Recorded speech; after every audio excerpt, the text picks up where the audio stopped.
What's going on, fellow A-Plusers? We're back once again with a brand new episode review for Bakuage Sentai BOONBOOMGER, episode number 3. I'm your host, Adam Perez, man. Let's go ahead and get into this episode. We wind up getting ourselves a brand new episode here this weekend, and I'm continuing to really love this series so far. It continues to grow on me each and every week. I think the different personalities that continue to come out of these characters as we learn more and more about them, I just really love their pairing, quite frankly.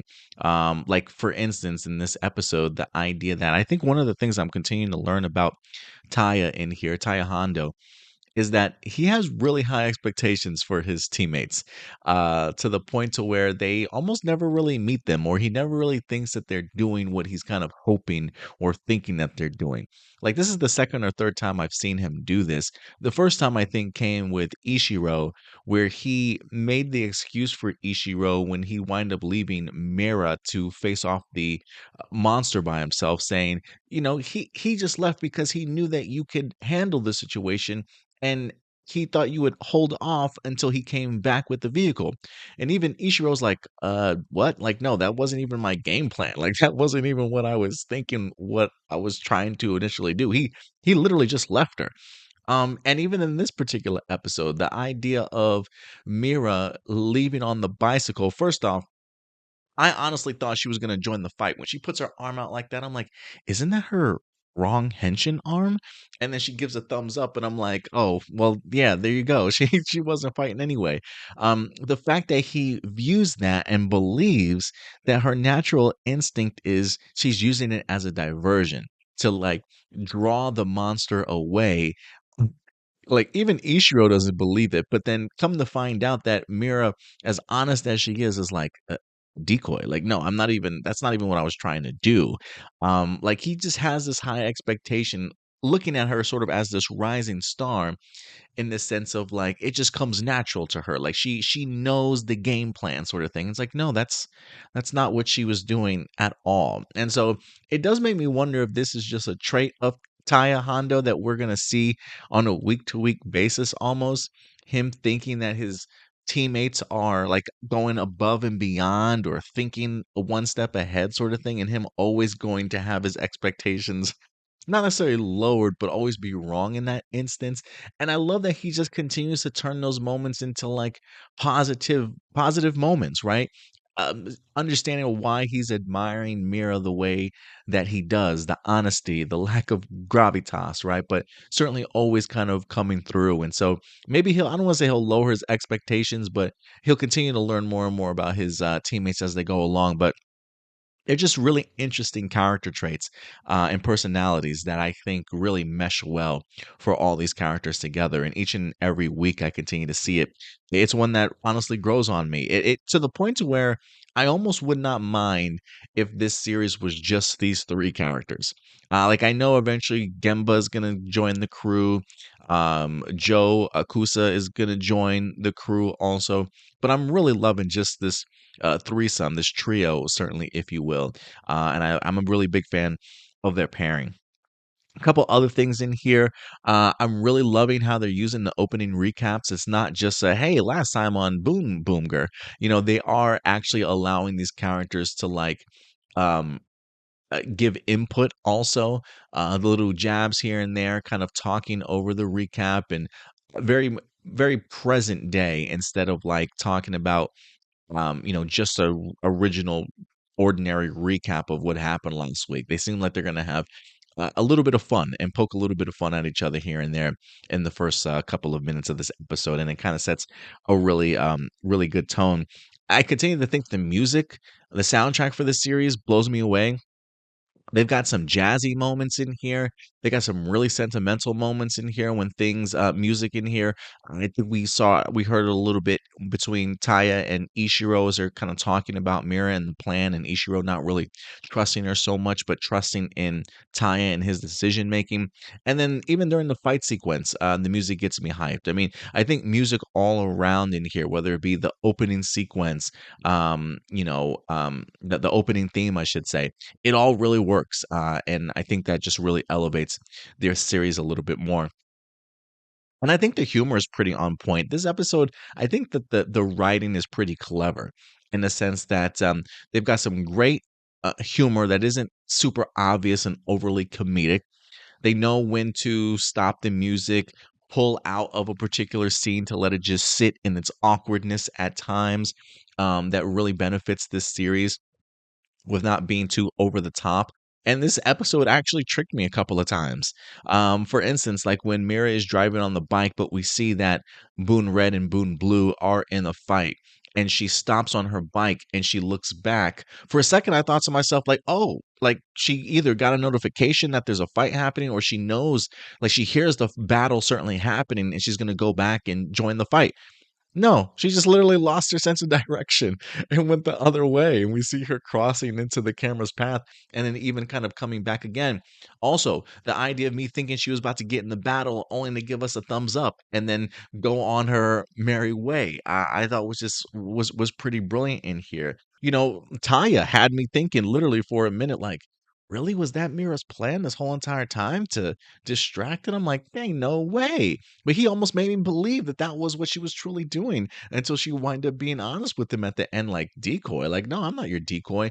So I just think that the writing in here is really clever. It's pretty witty, and it really makes me chuckle, and certainly makes me think. So really great aspects of this week's episode, man. But let's dig a little bit deeper in here because we clearly get to learn in this episode, Mira certainly is the sentimental type. The fact that she wind up taking on this delivery on her own, I definitely think speaks volumes. The idea this little kid wind up handcrafting a mirror for his grandmother. It unfortunately cracks, but Mira decides to go ahead and take it up on her own to help this kid out. Thinks it's a sweet gift from him and wants to deliver it to his grandma for him. I love the fact that Bundario finds it just as sentimental and winds up crying along with her type of thing. But I think it definitely goes to show you her heart and also the idea that she's not, she's not afraid to certainly take the initiative. I thought she was pretty slick and wanted to go ahead and take Homeboy's ride along the same way. I probably would have tried to pull that off also. But Taya clearly wants her to, look, if you picked up the delivery, that's your job sort of thing. And I love how Genba put it. You have her kind of grinding out experience, don't you? And he's like, yeah, she's got to learn some way, one way or the other. But I do think it goes to show you Mira's personality, her heart, and I think the fact at the end of the day, that's something that Taya, you can clearly see at the end as she delivers it, it truly appreciates. And the fact that he didn't really even give her pushback on the sense of like, why would you take a delivery that I didn't approve of sort of mentality. He's really like allowing her to kind of come on her own, and I think at the same time understanding and learning more about who she is certainly as a person. And so I thought that was pretty cool that Mira picked up that delivery herself and really got to show a little bit of an emotional kind of side to her, if you will. I also want to say the fight choreography in here is incredible. It's so on point. It's extremely smooth every time that I watch it. Couple of great moments. One of laughter in here. I kind of love the red light, green light sort of fighting technique that they wind up having in the beginning when they're facing off against this clock monster, picking up on the idea that it attacks anything that moves, so they stay as still as possible, and as it turns its back, they run up to it until it turns around. Very red light, green light, but it's pretty cool to see how they pulled that off. Some really great shots in here too. Whoever the director was for this episode, I was truly a big fan of. I love the shot of seeing the monster cut the officer's bike in half, and you only see his top portion as he's pretending to pedal, and then the camera pulls back and you see the bike is actually cut in half. It was a great reveal and a great directing choice, honestly. But really too, the idea of like the officer being kind of stuck in the middle of this battle, and the choreography having to kind of incorporate him, whether it be Taya or Ishiro having to kind of handle of moving this officer kind of out of the way. I thought it made for a really great dynamic for the fight sequence, and even get an opportunity to see like the officer shoot the bullet, the monster deflect the bullet, throw the slash, and Taya move the officer just in time to dodge the slash, and seeing the slow motion of his gun being cut in half. Really great visuals in here, and really fun sort of secondary, or I should say first battle sequence that we wind up getting in here. But I think for me, the final battle sequence was incredible.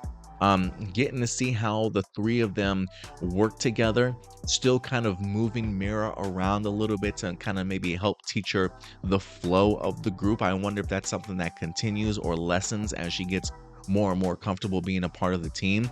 But it was just incredibly smooth transitions, moving her out of the way, ducking her down whenever he certainly needed her to. And I think the idea of them having unique weapons in that sense of either they can use a sword or the combination of the sword and the gun sort of thing, just two different levels of attack, high, low, slash from a distance. They play with it so incredibly well when it comes to the fight choreography and the fight direction in here that I was blown away. It was absolutely marvelous to kind of see the final sequence on screen. So the fight choreography for me continues to certainly impress. And then last but not least, we got ourselves a new vehicle in here, the Boon Boom Classic, as we have a brand new attack mode. We saw them kind of working on it at the beginning in here, but this is really sort of like their dual sword wielding combination in here. And it looked great. I'm a big fan of the mech itself opening up and it's sort of creating a portal from that highway space or that rainbow road and allowing the vehicles to come from there into sort of the reality, if you will. I thought that was a really cool shot to kind of see it coming from one reality into another. And the design I think is pretty cool. It almost goes from like a vehicle into like a jet in the sense of the sword being able to fly around and then right into the Robo's hand. So great mech battle in here this week also.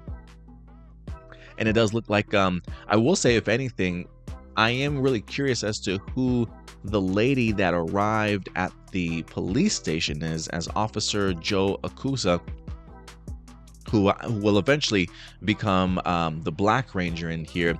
I am kind of curious, is that his sergeant? He clearly didn't know who it was, so I am kind of curious who she is, if she is part of the police force or if she's somebody else, but she looks like she's a ball buster, man. So, I mean, homeboy already finds himself in like unfortunate predicaments each and every week, always running into the monsters, the Boonboomgers themselves, and he clearly has no idea what's going on. So she certainly has some questions. She clearly knows who the Boonboomgers are, so they clearly have been doing this for quite some time to be on the radar of somebody else. So maybe we'll have some more light shined on exactly who she is, what her motives are. But yeah, it'll make it an even more interesting dynamic when he does become a Boonboomger and clearly has to kind of keep that a secret from what I would assume would be his person in command or in charge of him at some point in time, and kind of keep that a secret. So should be another fun dynamic. But yeah, she definitely looks like a ball buster to say the least. But I'm a big fan of this episode, man. This series 3 for 3. It feels like it continues to get better and better, especially as I become more and more fond of these characters, and I think the character work goes a really long way. I kind of wish we had more time with the characters. I feel like we have been utilizing a lot more time with the mech battles, or at least I should say the highway battles. This is something that I've seen week after week after week. I am wondering if that's something that's going to continue, because there's a part of me that almost would rather not have that in there each and every week and utilize just those brief couple of minutes to utilizing them towards our character work even more. Not to say that they're doing a bad job on that, but I would like to see more of these characters, if that makes sense. But look, guys, at the end of the day, these are just my A+ opinions. I want to know yours. What did you guys think of Boonboomger episode number 3? Let me know your thoughts in the comment section box below. But until next time, guys, do us a big favor as always. Take care of yourselves, take care of each other, and keep it A+. We'll see you, Boon. Bye.